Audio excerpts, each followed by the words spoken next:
Assalamualaikum warahmatullahi wabarakatuh.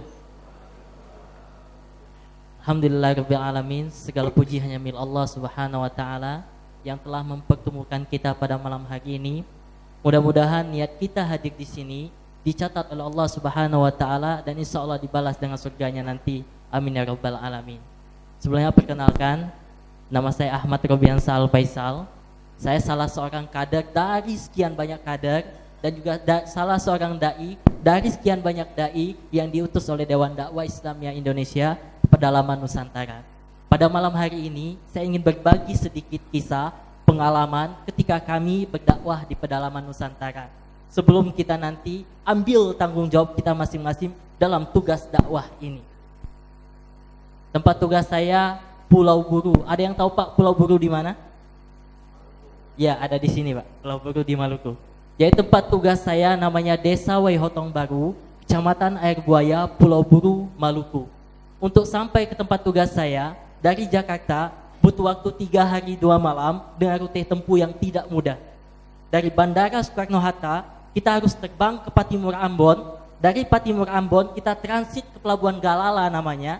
Dari Pelabuhan Galala kita naik lagi kapal feri mengarungi lautan 12 jam perjalanan laut. Kemudian berlabuh di Pelabuhan Namlea namanya. Kita lanjutkan dengan mengendarai motor melalui jalan yang berliku, menembus puluhan sungai. Namun terkadang tidak ada jembatan Pak. Bahkan tak jarang kita gulung celana kita berbasah-basahan dengan air sungai karena dalamnya sungai sebatas paha. Kadang kita angkat motor, kita naikkan ke atas rakit. Kalau kata orang sana pontong, kita naikkan ke atas rakit untuk bisa menyeberang sungai.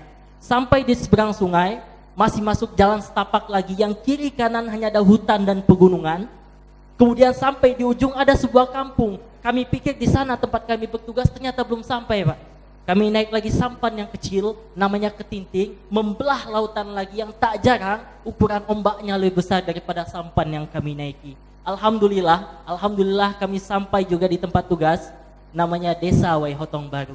Bapak Ibu yang kami muliakan, Desa Waihotong Baru ini seluruh masyarakatnya adalah mu'alaf suku Buru asli. Tidak ada listrik di sana, tidak ada sinyal handphone, apalagi sinyal internet. Apa yang kami lakukan ketika kami sampai di sana? Masya Allah Pak, ketika pertama kali kami menginjakkan kaki di desa itu, ternyata 80 anak-anak mu'alaf sudah duduk antri di masjid ingin belajar mengaji karena sebelumnya tidak ada guru ngaji.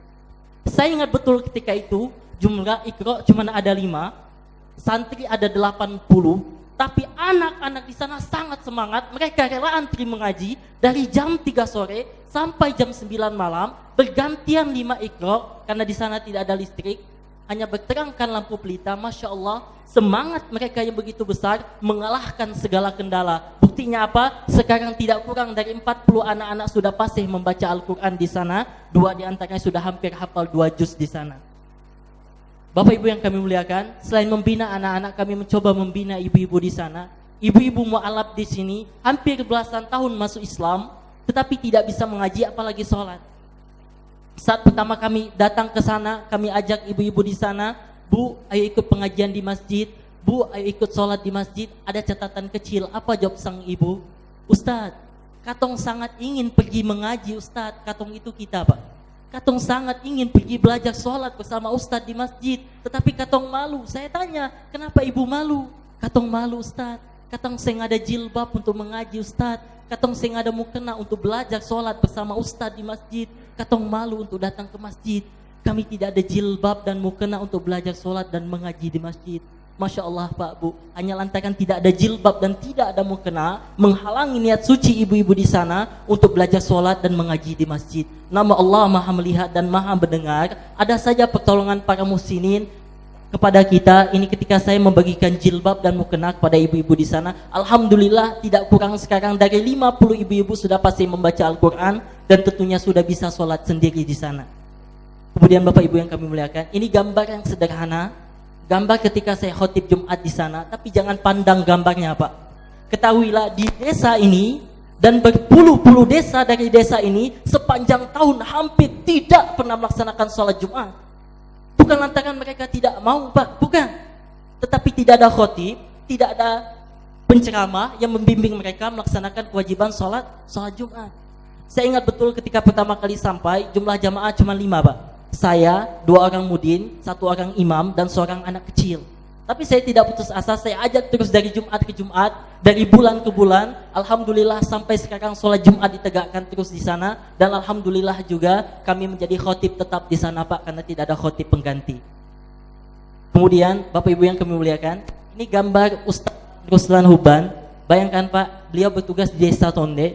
Bayangkan tempat beliau bertugas, beliau membawa serta istri beliau dan anak beliau yang masih usia 9 bulan. Kalau kita baca rute perjalanannya, dari Jakarta harus ke Pekanbaru. Dari Pekanbaru beliau harus transit ke Pelabuhan Buton namanya. Dari Pelabuhan Buton transit lagi ke Pelabuhan Parawang. Dari Pelabuhan Parawang transit lagi ke Pelabuhan Selat Panjang. Dari Pelabuhan Selat Panjang transit lagi ke Pelabuhan Sonde, baru menuju tempat tugas dengan membawa serta istri dan anak beliau yang masih berusia 9 bulan. Apa yang beliau lakukan di sana?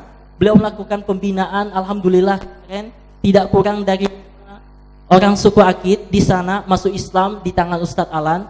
Dan ini gambaran musola, satu-satunya musola yang ada di sana. Namun qadarullah Pak, saat ini musola lahan musola dalam keadaan dilelang. Ya, dilelang. Karena pemiliknya ingin mengambil alih lahan, jadi silakan ambil bangunannya, kami ambil lahannya katanya. Kami coba rayu untuk wakafkan di jalan Allah, tapi pemiliknya tetap tidak mau. Alhamdulillah kemarin kita ajak BNI Syariah, sekarang insya Allah kita akan melakukan pembangunan masjid di sana. Kemudian ada lagi Ustadz Qoribul Hafido. Ustadz Qoribul Hafido ini bertugas di Pulau Nias, tepatnya Dusun Lelawau, Nias Selatan. Jadi tempat tugas beliau ini, dari Jakarta kita terbang ke Kuala Namu Medan, dari Kuala Namu Medan kita transit ke Pelabuhan Sibolga, dari Pelabuhan Sibolga seberang lagi sampai ke Pelabuhan Gunung Sitoli, dari Gunung Sitoli baru menuju Desa Lolowau. Ternyata masih ada 15 kakak muslim di sana Pak, masih ada 15 kakak muslim di sana, selebihnya non muslim.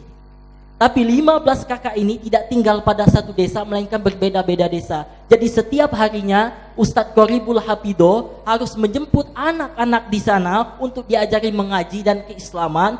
Dia jemput dari satu desa ke desa yang lain yang jaraknya tidak kurang dari 5 km.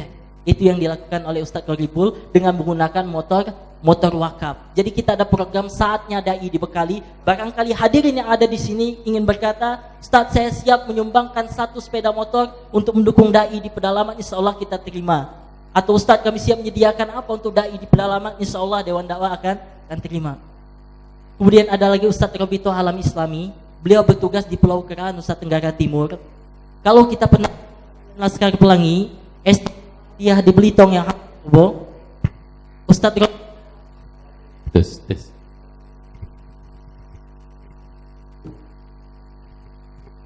Ustadz Robito Alam Islami ini bertugas di Pulau Kera, Nusa Tenggara Timur. Coba kita lihat, kalau kita pernah menonton film Laskar Pelangi, SD Muhammadiyah Belitung yang hampir roboh, kita lihat sekolah Ustadz Robit. Ini satu-satunya sekolah yang ada di Pulau Kera, Nusa Tenggara Timur. Maka wajar banyak anak-anak di sana yang buta huruf. Ustadz Robit yang bertugas di sana sampai terkena penyakit wasir Pak, susah buang air karena di sini untuk dapat air bersih susah. Jadi Ustadz Robit harus operasi ke Surabaya. Setelah selesai operasi beliau katakan, tugas saya belum selesai, saya harus kembali lagi ke tempat tugas menyelesaikan buta huruf di sana. Alhamdulillah dalam jangka waktu 1 tahun beliau berhasil mendirikan madrasah di sana, namanya Madrasah Diniyah Jalul Ghad. Anak-anak yang awalnya buta huruf sekarang sudah bisa sekolah di madrasah yang Ustadz Robit dirikan. Kemudian ada lagi Ustadz Yasir Pak, bertugas di Mentawai. Ini si Kere, kalau kata kita dukun-dukun di pedalaman. Ini dukun-dukun di pedalaman. Ustadz Yasir punya sebuah cerita. Ada seorang mu'alaf datang ke seorang ustadz berkata, Ustadz, alhamdulillah Ustadz, sejak saya masuk Islam, jumlah piaraan babi saya semakin banyak. Betul ini Pak, saudara kita telah masuk Islam, tapi masih memelihara babi. Dan maaf, ada satu desa di Mentawai sana, mereka telah masuk Islam, tapi masih mengkonsumsi daging babi. Saat dai kita datang ke sana, tidak bisa kita katakan langsung, Pak, babi itu haram, tidak boleh dipelihara, tidak bisa. Pak, babi itu haram, tidak boleh dimakan, tidak bisa. Mereka akan jauh dari dakwah kita. Tapi kita coba dakwah yang bijak, kita gantikan babi-babi mereka dengan hewan-hewan kurban kita. Kita gantikan babi-babi mereka dengan akikah-akikah kita. Ini membantu dakwah di pedalaman Nusantara. Kemudian ini potret anak-anak di pedalaman. Banyak anak ada di pedalaman kondisinya demikian. Ada Ustadz Heri Sitorus namanya, bertugas di Mentawai juga, tepatnya Dusun Tubeket, Kecamatan Sikakap, Pagai Selatan. Ustadz Heri saat sama-sama kumpul di Jakarta pulang tugas, beliau bercerita kepada kami, pertama kali saya menginjakkan kaki di Dusun Tubeket, saya melihat segerombolan anak kecil berlarian ke sana kemari, memperebutkan sesuatu di genggaman tangan seorang anak. Saya penasaran, saya panggil sang anak, apa nugalai kapsedakna? Apa yang kalian perebutkan tersebut? Anak-anak itu jawab, mana nam Ustadz, ini enak Ustadz. Ustadz Heri penasaran, dia panggil lagi, apa nugalai kapsedakna? Apa yang kalian perebutkan tersebut? Lagi-lagi anak itu jawab, mana nam Ustadz, ini enak Ustadz. Ustadz Heri penasaran, kemudian dia tarik tangan sang anak, dia buka genggaman tangannya, Masya Allah Pak Abu, apa? Segenggam nasi. Ya, segenggam nasi menjadi jajanan yang istimewa bagi anak-anak di pedalaman sana. Tidak terpikirkan oleh mereka mie ayam, bakso dan lain sebagainya, Pak. Tidak, cukup segenggam nasi menjadi jajanan yang istimewa bagi anak-anak di pedalaman sana. Maka Ustadz Heri berpikir, saya harus menyelesaikan masalah ini. Saya harus melakukan revolusi pangan. Alhamdulillah dalam jangka waktu 4 bulan, beliau merangkul jamaah dan tetua-tetua adat. Beliau berhasil membuka lahan padi 20 hektar di sana. 15 tahun masyarakat di sana tidak kenal cocok tanam padi. Ustadz Heri hadir, berhasil melakukan revolusi pangan. Masyarakat di sana sudah bisa makan nasi dari tanaman mereka sendiri. Bapak Ibu yang kami muliakan, sebenarnya ada banyak lagi kisah dai di pedalaman Nusantara. Salah satunya Ustadz Suhada selalu cerita yang senantiasa memotivasi kami para dai. Dai yang ada di NTT, Nusa Tenggara Timur, 10 hari hanya makan daun-daunan, Pak. 10 hari hanya makan daun-daunan. Ustadz Suhada datang ke sana, dia tanya kepada sang dai, Ustadz, kenapa kamu makan daun-daunan? Uang kamu mana? Beras kamu mana? Apa jawab sang dai, Ustadz? Uang saya sudah habis Ustadz, beras saya juga sudah habis. Kemudian kata Ustadz Suhada, kenapa kamu tidak coba pinjam atau minta dengan jamaah? Apa jawab sang dai, Ustadz? Bagaimana mungkin saya tega minta dengan jamaah Ustadz? Saya malu, sementara jamaah lebih miskin daripada saya. Kemudian kata Ustadz Suhada, Ustadz, kamu mungkin menderita tugas di sini, kamu tidak usah tugas di sini lagi, kamu pindah saja ke kecamatan atau ke kota. Namun Masya Allah Pak Bu, apa jawaban sang dai? Ustadz, jangan pisahkan saya dengan Allah. Justru ketika saya 10 hari makan daun-daunan, justru ketika itu saya merasa dekat dengan Allah. Jadi jangan pisahkan saya dengan Allah, kata sang dai. Masya Allah.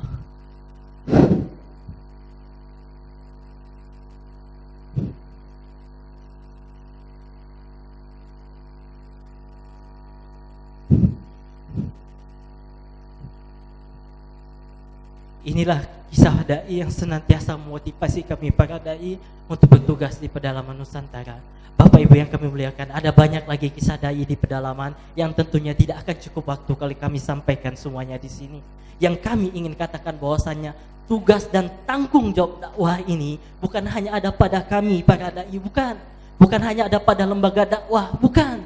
Tetapi tanggung jawab dakwah ini ada pada kita semua yang mengaku diri kita sebagai seorang muslim. Maka dari itu kami mengajak malam hari ini kepada para hadirin semuanya untuk sama-sama mengambil bagian dari dakwah ini.